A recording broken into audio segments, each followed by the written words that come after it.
primary school. The sky is the limit.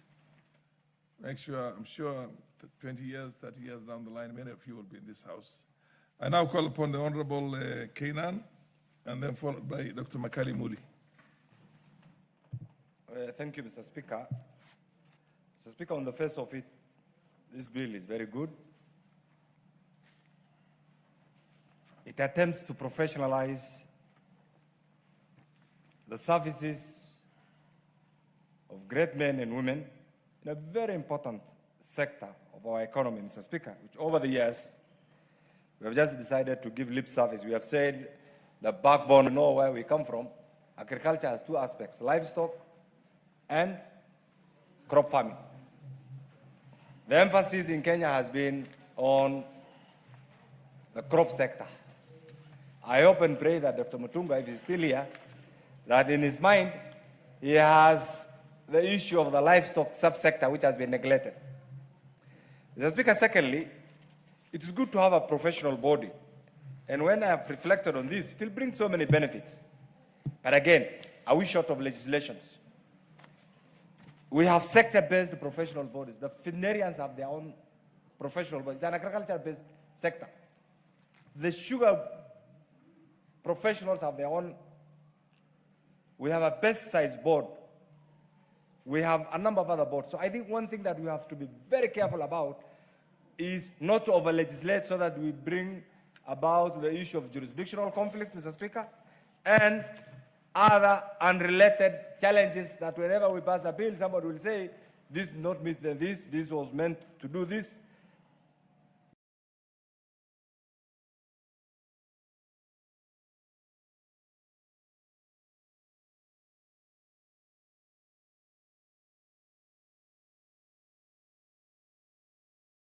Generally speaking, key professionals in this particular sector to bring about the issue of food security, which is a very important component, Mr. Speaker. Mr. Speaker, the other day I was in Ireland, and shockingly I went to one of the evening coffee place. Our coffee is being used to blend the Irish coffee. And Mr. Speaker, our professionals should have protested in the strongest terms possible at the World Trade Organization, or have had our own brand sold as a Kenya coffee brand.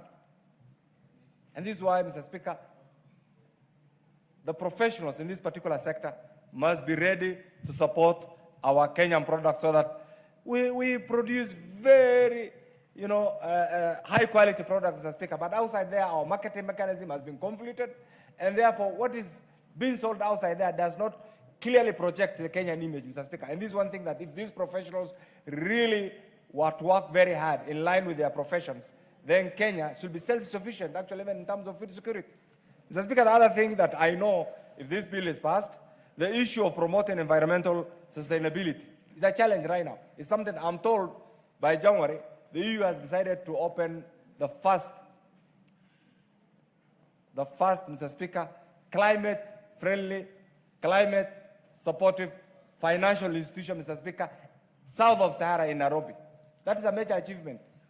But are we ready, again, to take the advantage of that particular facility? Mr. Speaker, the other bit is we must be innovative. The world has changed. And therefore, these professionals, once put under that umbrella organization, will be the drivers of innovation. And that's what this sector actually requires.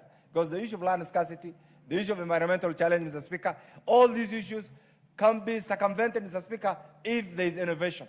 And therefore, these professionals, once hoping that this bill now will be subjected to critical public participation, that is the other bit that we expect from our agricultural professionals, Mr. Speaker. The other thing is job stability. You have decided to become an agricultural economist, Mr. Speaker. And therefore, in your mind, when you choose that profession, there must be job stability. That job stability can only come if you understand what you do, and there's a bit of regulation, Mr. Speaker, and continuity. And this is one of the things that I hope and pray that this bill attempts to achieve, Mr. Speaker. The other bit, Mr. Speaker, is the issue of career diversity. You can't be static. You have been trained as a veterinarian. You must also be familiar with the other aspects of your job. That can only come if we have a professional body that can prepare, can mentor, can bring about change Not only what you have got through the raw academic platform, Mr. Speaker, but also what you have got through environmental influences, through other friendly means, Mr. Speaker, and this is one thing that has been lacking, Mr. Speaker. Mr. Speaker, you must also be prepared to enjoy what you do. Once this professional body, Mr. Speaker, is legislated, you will have a career fulfillment. You will enjoy what you do. There is somebody else who will also tell you, these are the limits. These are things that you have not done, Mr. Speaker. Mr. Speaker, because we all work for, again, for a community. Whatever we do must have an aspect of contribution to the community, to the outside community. You are an agricultural person, Mr. Speaker. You are a lawyer. Whatever you do must have also an input, an aspect to the society, some benefit to the society. And therefore, I believe once this is done, the Kenyan society in general will see the benefits of this, Mr. Speaker. Mr. Speaker, having said this, I've looked at Section 2, Part 2 of the bill. I see if we don't address this, it's going to be serious jurisdictional conflict.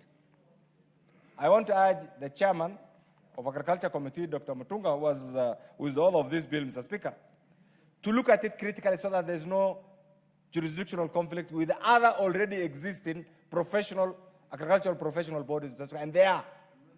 So that what we legislate here, because we are legislating for posterity, and I'm sure before you decide to put to a bend a bill, you must have conceived the ideas, you must have contextualized, you must have consulted a lawyer, you must have put it in a parliamentary platform, and finally, that must have given way to the publication of the bill.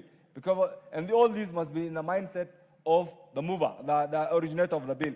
Mr. Speaker, I want him to look at Part 2 of the bill, along with the other existing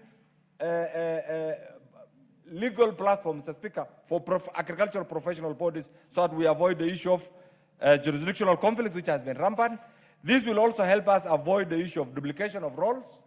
Mr. Speaker, duplication of roles meaning if there is already an entity that is clearly legislated, clearly provided for in managing profession of that particular organization, then creating a generalized umbrella organization might cause conflict and might also cause duplication of roles. This must also be attended to.